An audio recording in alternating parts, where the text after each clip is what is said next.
Hey YouTube, so it's Sunday. It's actually Sunday afternoon around 4 o'clock or so. You can see that it's cloudy, but we didn't get any rain today. Doing a couple little things here. I had to fix a lid on one of my wife's pots. If you've ever had to put a knob on a lid, this JB Weld stuff works really well. So that's one thing. It's kind of like Whatnot Sunday, I guess you could call it. Also, I started making this top. There's this bench, and I'll show you that in a second as soon as So I started making this other bench here, and I'm going to make this more like a piano bench. So it's going to have split, like a spindle leg and an apron running around the whole thing, rather than you know, a bench like that, an outside bench. It is made out of white oak though. Okay, very nice piece of white oak that I had. It's all heartwood here, I believe. Yeah, all heartwood. It's dried fairly well. It's not as dry as it ought to be, but I think I can get away with doing some work to this.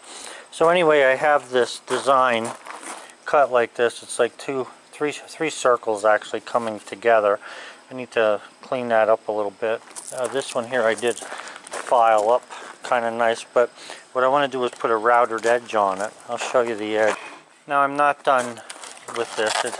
This was just a mock-up. In other words, I made something close to what I wanted and then ran the router bit that I chose over it just to see what it would look like. So that's what this bench will look like when it's finished. Okay? If you look over here, now these here have pretty straight lines. This one needs to be filed a little bit more yet, but that's what it'll be, that general shape when it's finished. That's what I'm after. So I'll show you how I'm going to cut the legs and stuff for this. I'm going to be using like 2x2s for the legs, but I want them to have a taper to them in one direction. And I'll show you that then.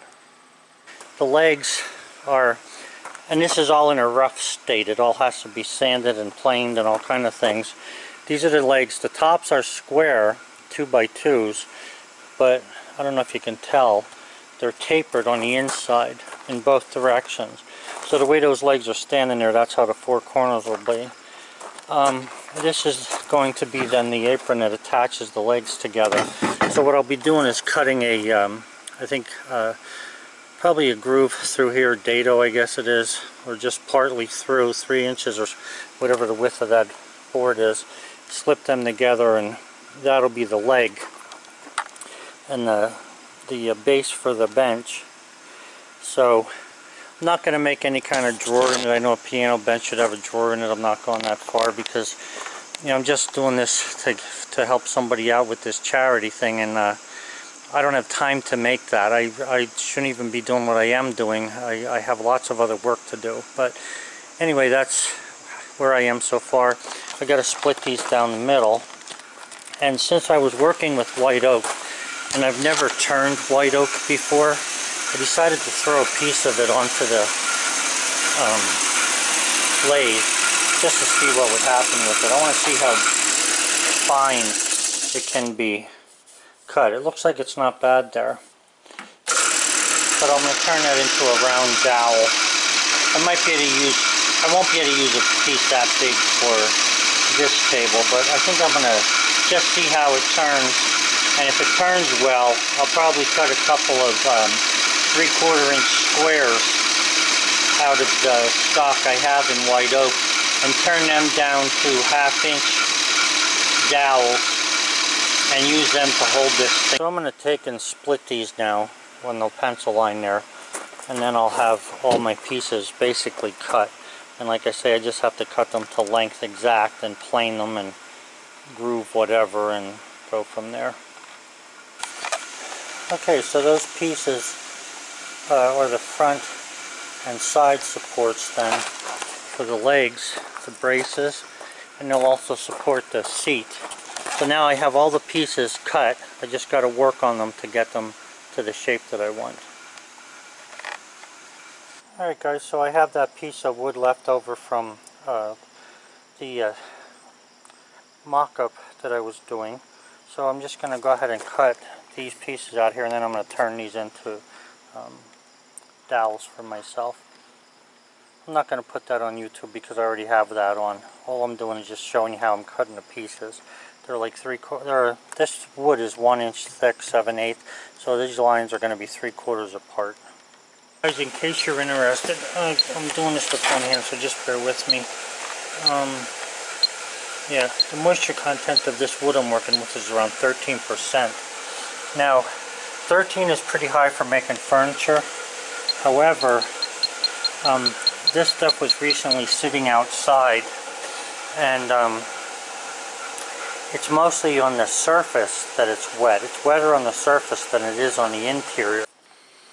Hey guys, I guess you probably can't see this, but in the kiln there, it's about 7:30 in the evening on Sunday, August, I want to say 26th, 27th, somewhere in there. Anyway, it's almost 100 degrees in there still. But the thing that I wanted to show you was the relative humidity. I know you can't see it in there, but it's 55%, which is really high. Yesterday it was only 30, and we have 80 degrees almost outside here. So the weather really went south quickly when you consider yesterday it was 30% relative humidity and about 72 degrees. So anyway, end of the day for today, Sunday. So have a good one, guys. Well guys, it's a new day, Monday, and I have to tell you that it's unbelievably hot today. It's supposed to go up into the 90s sometime this week, and I really can't believe this weather for right now. It's usually never this hot here. Usually in August is a funny month where, you know, in the beginning of the month you'll have some hot days, and then it'll start to cool down, and the temperatures won't get much above 50 or so, or not 50, 60 or so at night, and now they're a lot warmer than that, so I don't know. But anyway, and the humidity is unbearable. I got a nice little fan here. I don't know if you can see it there, a fan going. And, yeah, there it is. Over there. Oh, wait, right there it is. Yeah, I got a fan going, and some nice little woodwork here going on. Now, what's happening here is these legs are going to be receiving the apron that goes around. So,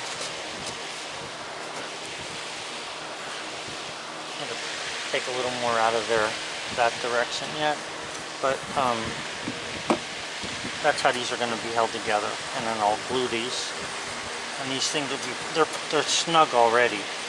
They'll be fine when I get them in there. I want to make sure everything is square and all before I go too far, but that's what I'm doing today.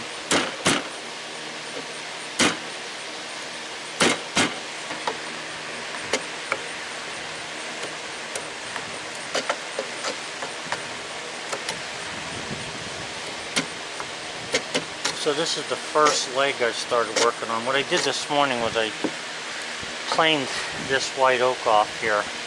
Because the legs are tapered, I can't really plane them. So I planed this stuff all to the same thickness that goes in both sides here and up in here. And I'm going to have to cut these. But for right now, I'm using them as a guide just to make sure I fit in there good. And it seems like it's going to be a good fit. Just have to go that direction a little bit.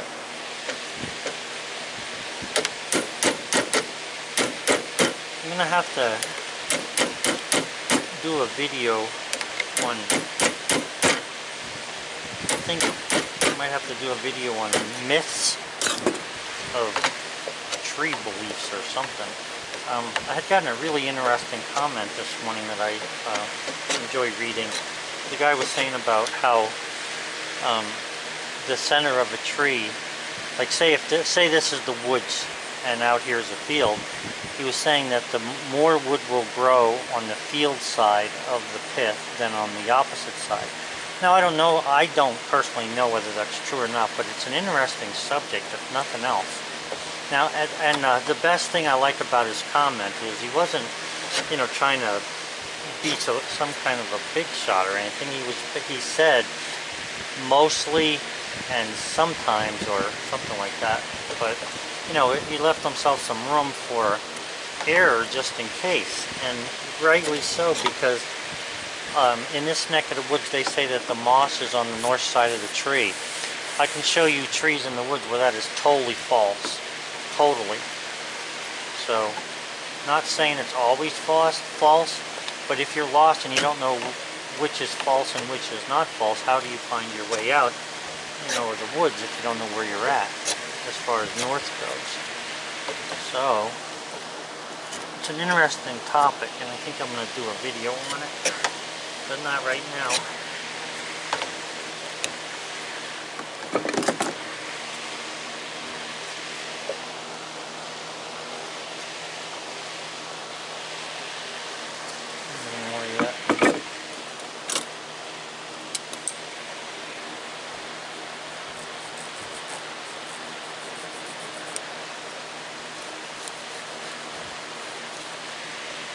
Marking this with a pencil because I found out that for me, I need something to show me where I'm at, and that pencil line will keep me from cutting a hole too big.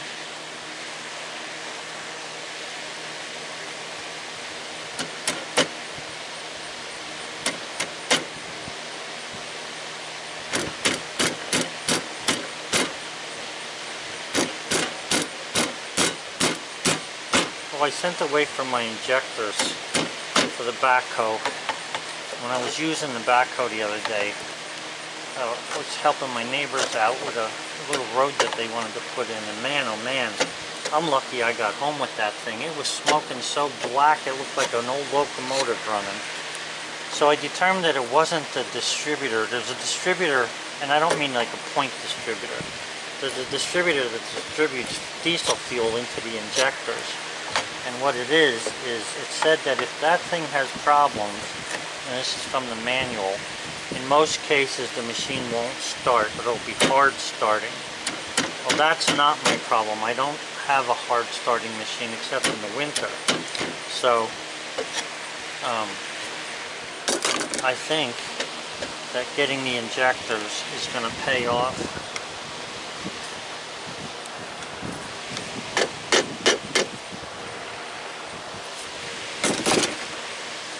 Take a little bit off here yet.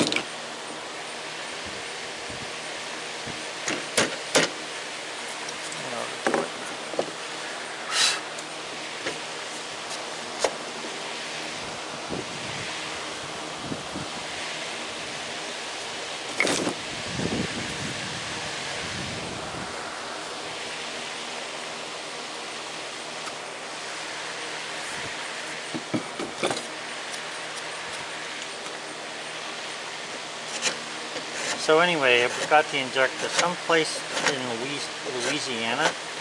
I bought them on Sunday on eBay, and they're supposed to be brand new, still in the box. It was $234, and I'm getting the 3 injectors as well as the 3 lines that go from the distributor pump now to the injectors, and then the gaskets and stuff that go around the injectors. So I felt like it was a pretty good deal.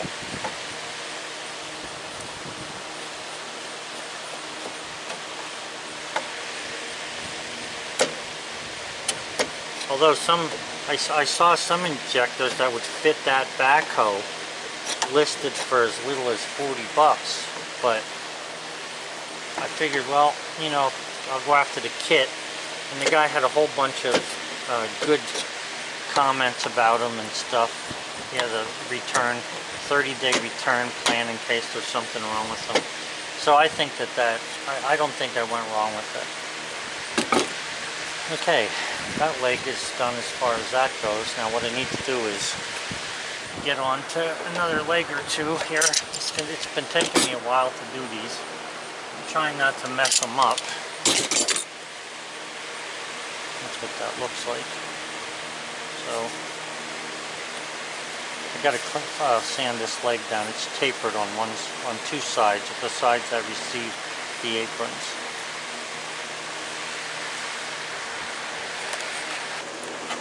Oh, I've been working on these legs for a couple of hours now. This one, and this one are done. This one needs to be notched out right here yet. And then I'll be able to sand them and put the frame part of this thing together. I don't know if I mentioned it before, but this white oak is also a very good wood for turning. It ends up nice and smooth. It doesn't take much to get it smooth. It cuts nice without making all kinds of chips like pine does. Hey YouTube, so I was working on that bench today, but my wife said that we better pick some of these apples before the bugs get to them. So that's what we're going to be doing. There's only a few on this tree, but this tree has a little more on there. The trees aren't that old. These are Macintosh apples. Those are my favorite. So we're going to have them, and we'll pick these. I think these are called Honeycrisp. Well, it's after supper, and I picked the apples. I want to finish this leg here. I got one more groove to cut in this. I guess it's around 7 o'clock, quarter of 7. She's got to do the chickens and to feed the dog, and then by the time she's done with that, I ought to be done with this. So we got about 30 pounds of apples, which is a good thing. It's a blessing all by itself, because we can make all kinds of stuff with apples, and Carmine loves Grandma's apple pie filling. He eats it without even being in a pie. So she'll can some of that and keep the best of the best for eating. So anyway, I'm gonna finish cutting this notch in here.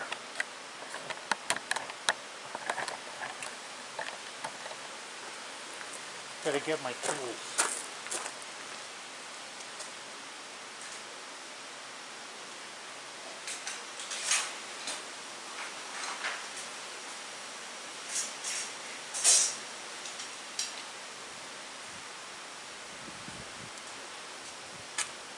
I want to tell you something.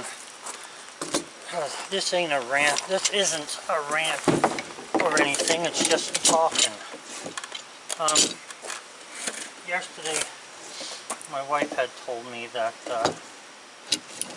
Senator John McCain died from Arizona, and I can't talk about the man, and I'm not going to, because first of all, I really don't know that much about him. But I did hear his daughter's, I don't know if it was a eulogy or just, you know, goodbye Dad.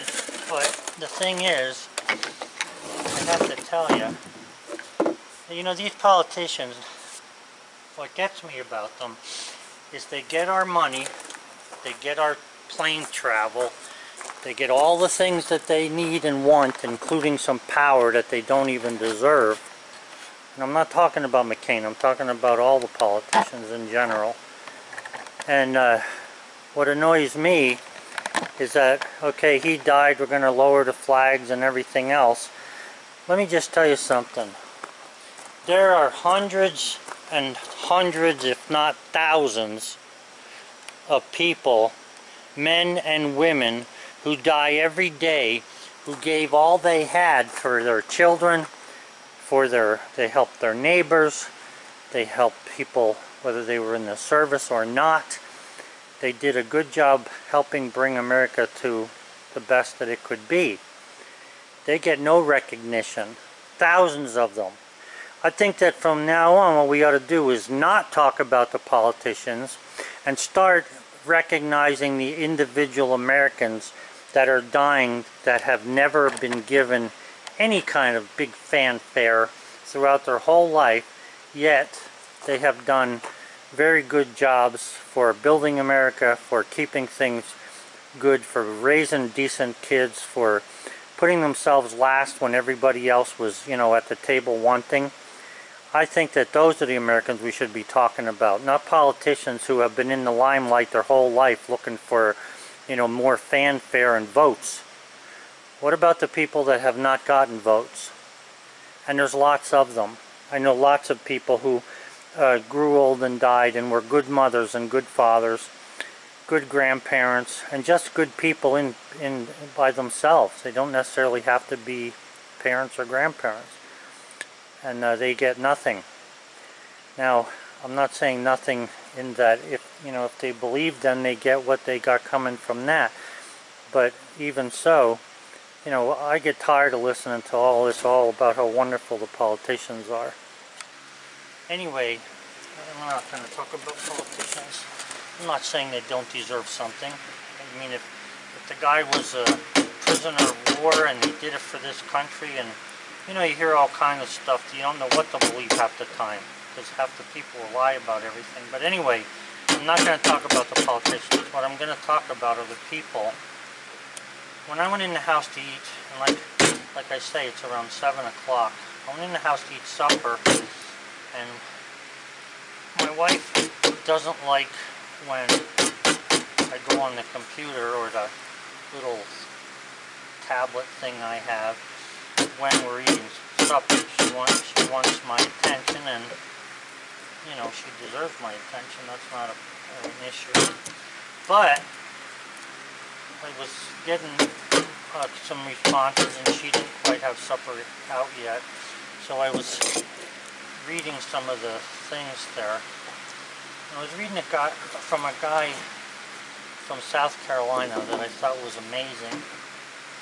He was telling me his story of what happened when he was a kid and things.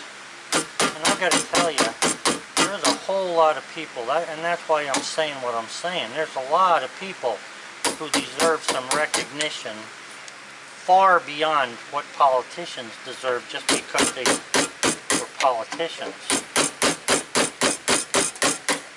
When I read some of these stories, like this one guy was saying that he had lost his father when he was a boy, and you know, with that went a lot of hopes and things. And you know, I have to tell you that I was lucky. I had both my grandparents and both sets of grandparents, both parents, until I was, you know, into my 60s. I had my mom and dad. So I really believe we should be doing something about these people that die, like finding out if they can afford to be buried instead of these presidents that get buried and then we build a freaking library for them. That's a lot of baloney. Where we name roads after them. I don't think we should be naming roads after politicians just because they went and somewhere and fought to get money to build a road. They fought to get our money back and bring it to our part of the world, or our part of the country, so that we could have a road. So why should we name the road after them? I'm against that. Now, you know, if they call the roads like after some of the soldiers young soldiers who gave up their life for some stupid things or wars or whatever, maybe not stupid, but you know, we fight all these wars and it's just a shame. But I think that we should do something about the old people in this country, and it's not for me. I'm looking out for it. I'm already set for what I need to have done.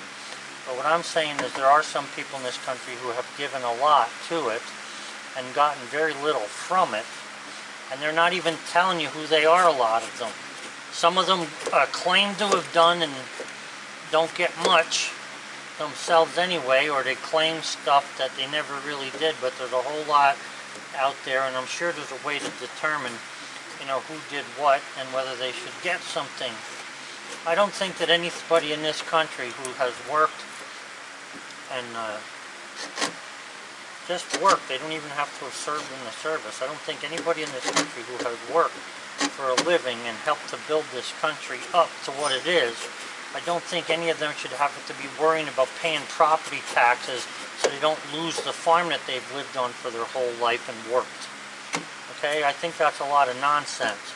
These property taxes is craziness. We take our property taxes We give it to the local townships, and those morons, half of them, don't even know what, they never had money in their life, they just have a lot of friends. They get voted into these jobs, and a lot of them, not all of them, but a lot of them don't know how to even spend their own money, let alone spend yours. They waste it. You know, I watch these people who were, this past year where I lived, there was 9 men standing while one backhoe dug a little trench for rainwater. Like me and Carmine dug, there were 9 men there watching and standing there with shovels, holding shovels, making them believe they were working. And I don't think that's right. So, in my mind, we should stop paying property taxes. We should not have to pay them. School tax, you know what? If you have a kid going to school, then you should pay taxes. When they're out of school, you shouldn't have to pay. Because let's face it, somewhere along the line, they take your money and start wasting it for other scrap that nobody needs. Instead of teaching kids about football and baseball and knitting, we ought to be teaching them how to make a living and how to stick to their husbands and wives. That's what we ought to teach them. Maybe I am ranting.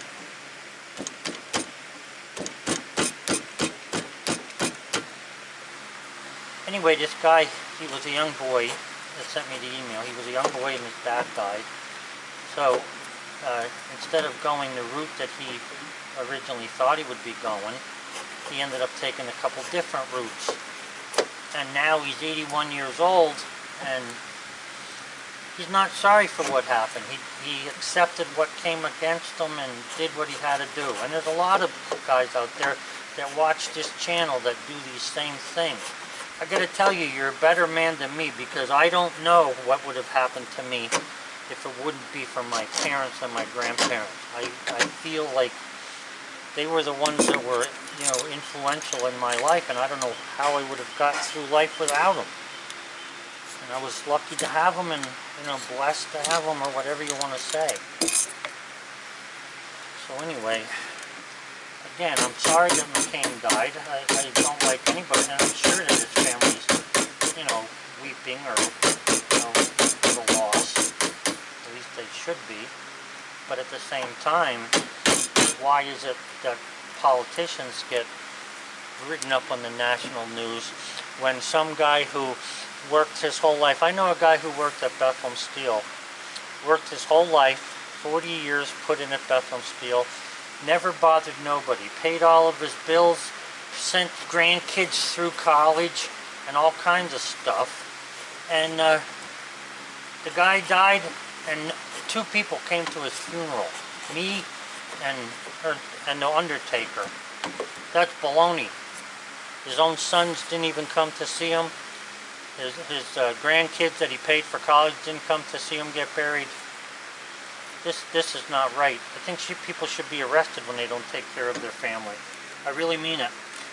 These kids who take farms from their mothers and fathers and throw them away by selling the land and, you know, not wanting to do any real work. You know, granted, if you're over the age or if you can't do the work, I understand. I'm talking about people who are just greedy. Take everything and spend it. Anyway, get back to this guy. So this guy, he grew up without a father, and then he lived his life. And I'm not going to tell you the whole story, but the story he told me was, you know, making me realize that there are a whole lot of people out there that need to be thanked. Other than, you know, they taught our kids, oh, tell the people from the service, thank you for your service. Let me tell you something. There's a lot more than just servicemen. I'm not diminishing servicemen. I thank them for their service as well. I love seeing the soldiers when they're in the different stores and stuff. Well, guys, I said it, and there it is.